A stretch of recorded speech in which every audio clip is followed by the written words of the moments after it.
Hello. हाँ जी, good morning. देखिए, आज हम लोग बात करेंगे क्लास 12 का लेक्चर नंबर, ये फिजिक्स होगा, लेक्चर नंबर 1 होगा फिजिक्स का। ओके।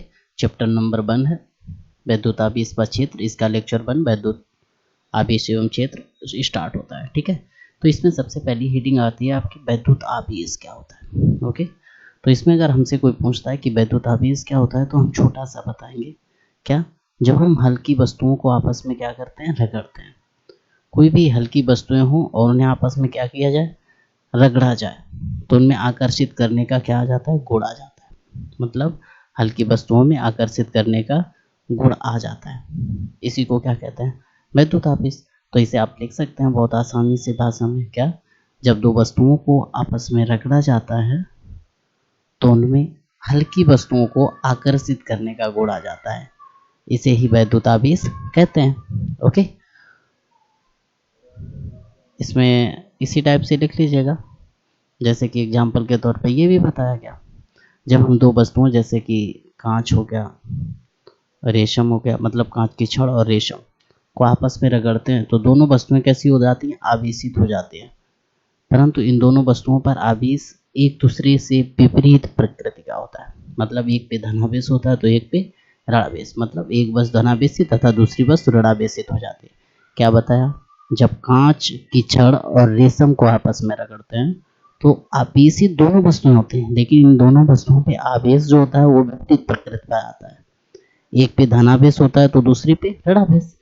जैसे कि कांच की छड़ से इलेक्ट्रॉन निकलकर रेशम के टुकड़े में चले जाते हैं, तो कांच की छड़ पर धनावेश, जिससे इलेक्ट्रॉन निकलते हैं उस पर हमेशा धनावेश आता है, और जिस पर जाते हैं उस पर ऋणावेश आता है। तो क्या होता है, कांच की छड़ पर धनावेश आ जाता है। किससे निकल रहे हैं इलेक्ट्रॉन? कांच की छड़ से। अगर कांच की छड़ से निकल रहे हैं तो पॉजिटिव कांच की छड़, ऋणावेशित रेशम आ जाता है।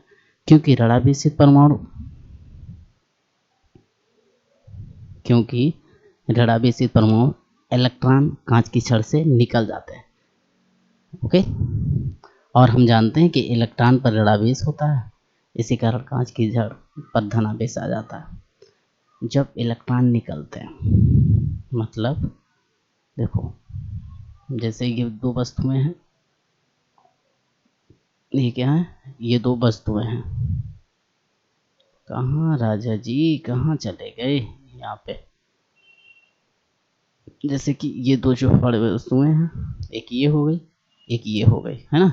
ये ए है, ये आपकी ए है और ये बी है। इनसे क्या हो रहा है, इलेक्ट्रॉन निकल रहे हैं। अब इलेक्ट्रॉन निकल के कौन सी केस में पहुंच रहा है, मतलब ए से बी में, ए से बी में। तो इलेक्ट्रॉन ए से बी में जा रहा है, इलेक्ट्रॉन जा रहे हैं। और जब इलेक्ट्रॉनों का स्थानांतरण होता है तो जिससे इलेक्ट्रॉन निकलते हैं, मतलब ए से निकल रहे हैं तो ए पर पॉजिटिव आ जाएगा, जिस पर पहुंच रहे हैं उस पर निगेटिव आ जाएगा। मान लो 4 इलेक्ट्रॉन निकले तो 4 प्लस का आएगा यहाँ पे, यहाँ पे माइनस का 4 इलेक्ट्रॉन आएगा। याद रहेगा, ये लिख लीजिएगा। फिर आगे बढ़ते हैं। नोट तौर पे हम लोग लिख सकते हैं। क्या लिखेंगे, जरा इसे ध्यान से समझिए।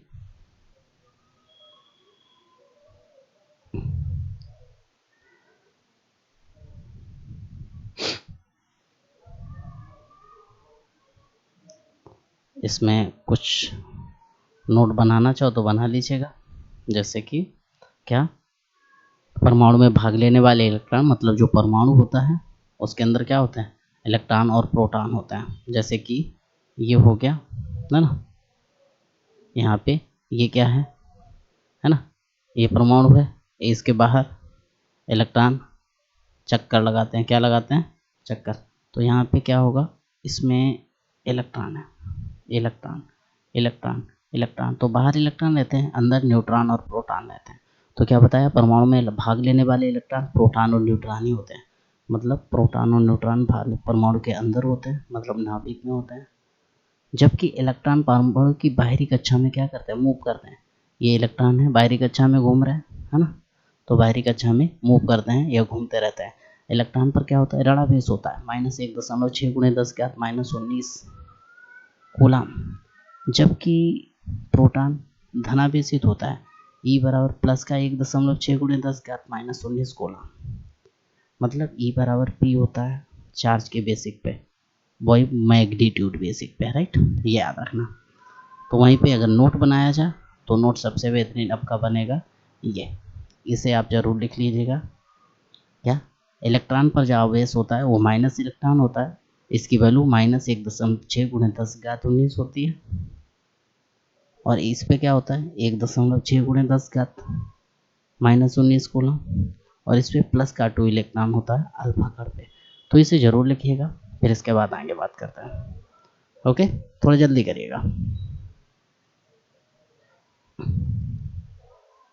ओके,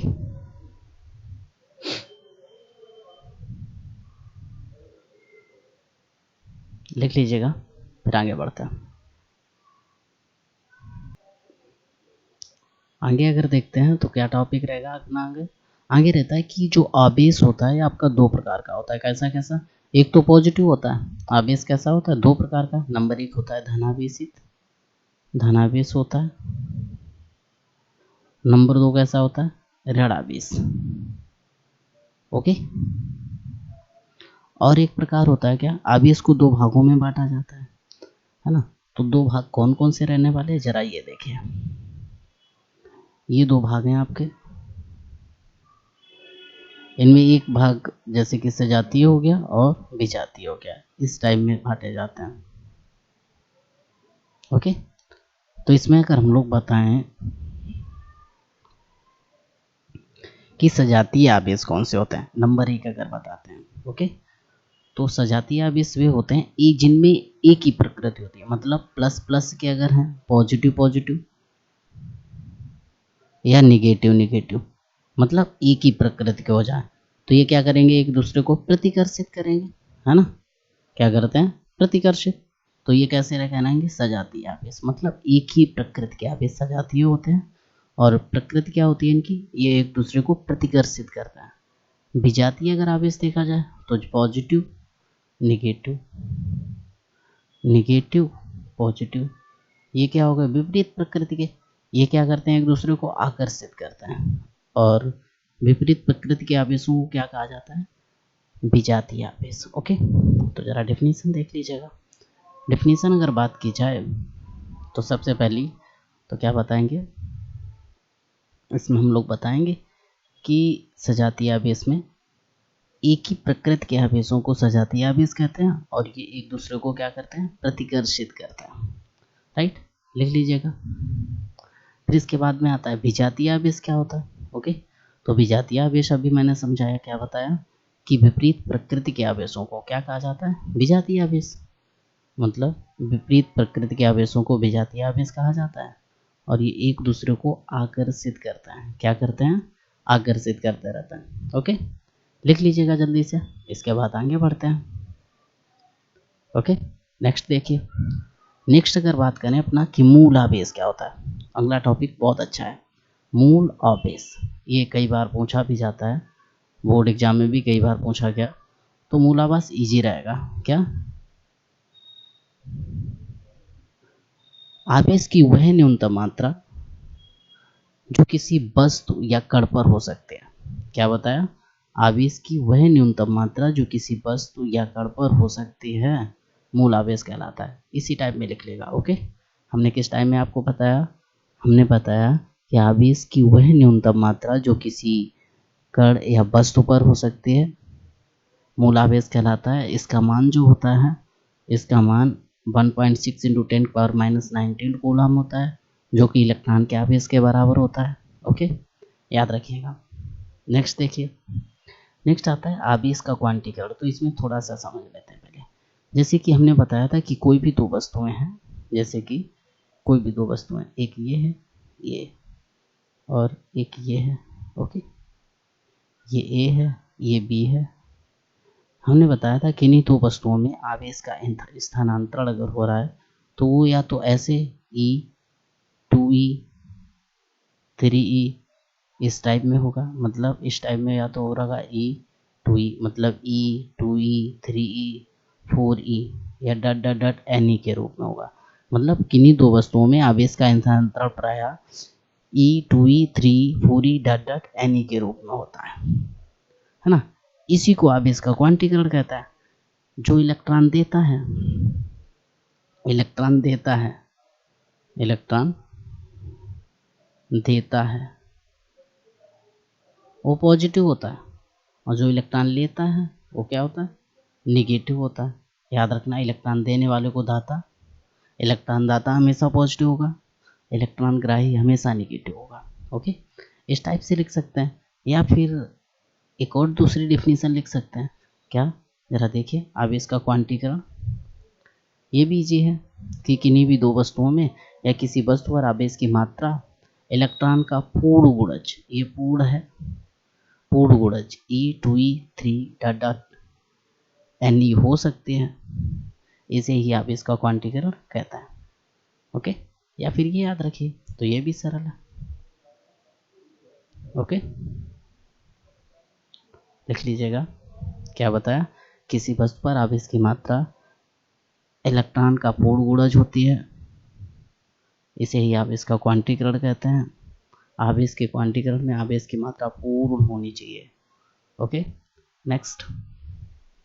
नेक्स्ट अगर आ जाए तो आवेश का सूत्र क्या होता है। देखो, आवेश का सूत्र हम लोगों ने दो तरीके से पढ़ा था, तो यहाँ से हम कुछ तरीके देखते हैं। देखिए, सबसे पहले एक तो क्यू क्या होता है, आवेश क्या होता है।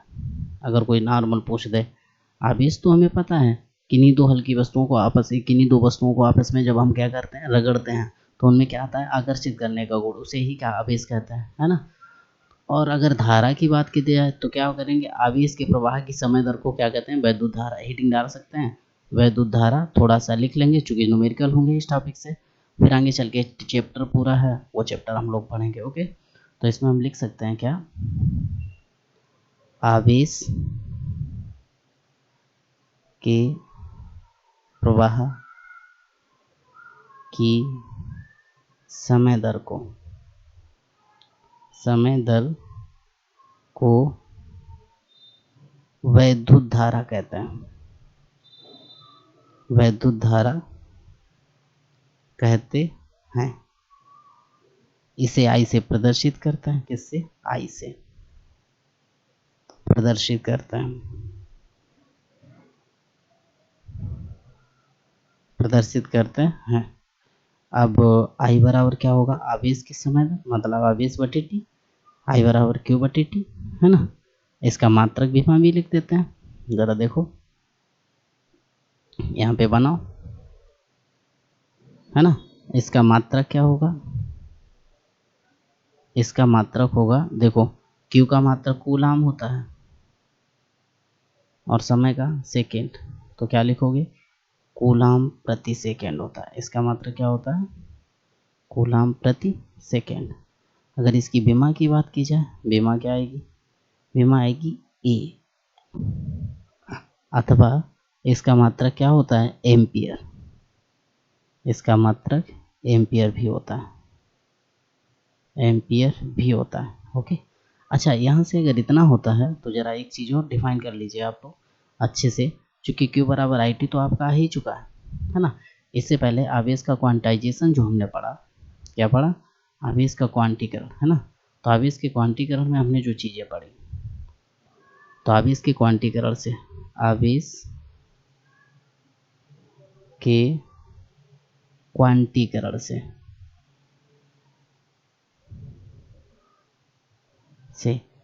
क्यू बराबर आई टी था, क्यू बराबर एन ई आया, है ना। और वैद्युत धारा से क्या आया, वैद्युत धारा से क्यू बराबर आई टी आया, है ना। इसे समीकरण 1 देते हैं, इसे 2 डाल दें, समीकरण 1 व 2 से क्यू बराबर एन ई बराबर आई टी। याद रखिएगा, इससे क्वेश्चन आपके बहुत सारे होंगे। ओके, तो ये तो आप लिख लीजिएगा, इसके बाद आगे बात करते हैं। ओके, देखिए नेक्स्ट अगर बात करें वैद्युत क्षेत्र क्या होता है। वैद्युत क्षेत्र इजी सा टॉपिक रहने वाला है। क्या, किसी आवेश के चारों ओर का वो क्षेत्र, यहाँ पे लिख लेंगे अपनी लैंग्वेज में, वैद्युत क्षेत्र। ओके,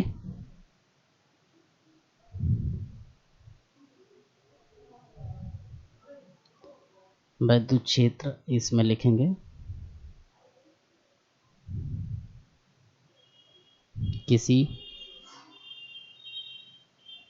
कहाँ गया, किसी आवेश के चारों ओर का वो क्षेत्र, कहा वो क्षेत्र जहाँ तक वो अपने आकर्षण या प्रतिकर्षण, मतलब किसी आवेश के चारों ओर का वो क्षेत्र जहाँ तक वो अपने आकर्षण या प्रतिकर्षण बल का अनुभव करता है। क्या करता है? अनुभव करता है, वैद्युत क्षेत्र कहलाता है। वैद्युत क्षेत्र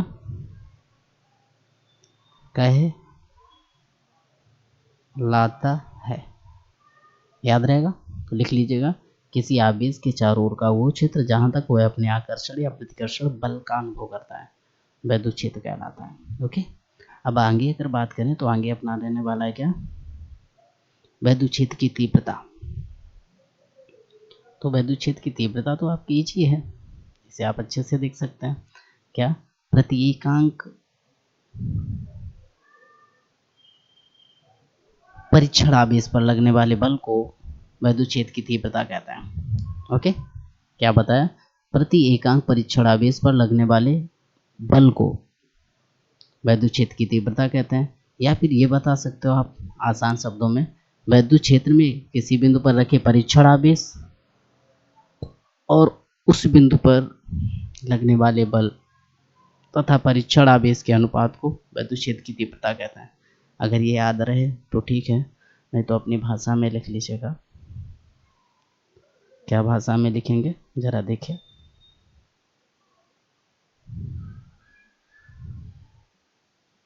इसमें लिखेंगे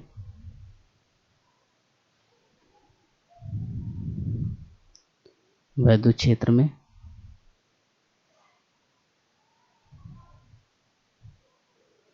प्रति एकांक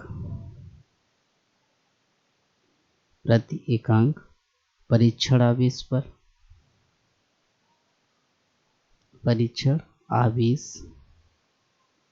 पर लगने वाले वैद्युत बल को वैद्युत क्षेत्र की तीव्रता कहते हैं। को वैद्युत क्षेत्र की तीव्रता कहते हैं। तीव्रता कहते हैं। इसे कैपिटल ई से प्रदर्शित करते हैं। इसे कैपिटल ई से प्रदर्शित करते हैं। तो ई बराबर क्या आएगा? वैद्युत बल एफ अपान क्यू जीरो, चूंकि परीक्षण आवेश को क्यू जीरो से प्रदर्शित करते हैं। ई का मात्रक क्या आएगा? ई का मात्रक, एफ का मात्रक क्या होता है? न्यूटन, क्यू जीरो का कूलम्ब, है ना, न्यूटन पर कूलम्ब। विमा क्या होगी? ई की विमा, ई की विमा। देखो एफ की विमा क्या होती है? एम एल टी की पावर -2 बटे ए टी, ऊपर ले जाओ, क्या बनेगा? एम एल टी की पावर -3 ए इनवर्स, ये इसकी क्या आ जाएगी? विमा। लिख लीजिएगा जल्दी से। ओके, ये इतना रहने वाला है वैद्युत क्षेत्र का। क्या बताया? प्रति एकांक परीक्षण आवेश पर लगने वाले वैद्युत बल को वैद्युत क्षेत्र की तीव्रता कहते हैं। इसे ई से प्रदर्शित करते हैं। ई बराबर एफ अपान क्यू जीरो, और बाकायदा मात्रक और विमा ये निकाल ली। ओके, आगे देखिए, आगे रहने वाला है, ये तो सूत्र ही हो गया, विमा भी हो गई। अब आगे आता है कि परीक्षण आवेश किसे कहता है। ओके, ये अपना इंपॉर्टेंट रहने वाला है, परीक्षण आवेश। ओके, तो क्या बताएंगे? वह आवेश जो परीक्षण में प्रयोग किया जाता है। क्या बताया? वह आवेश जो परीक्षण में प्रयोग होता है उसे परीक्षणावेश कहते हैं। इसे सामान्यतः Q0 प्रदर्शित करता है। यह हमेशा धनावेशित होता है, मतलब परीक्षणावेश जो होगा हमेशा कैसा होगा, धनावेशित होता है। ओके, लिख लीजिएगा। तब तक के लिए बाय, थैंक यू।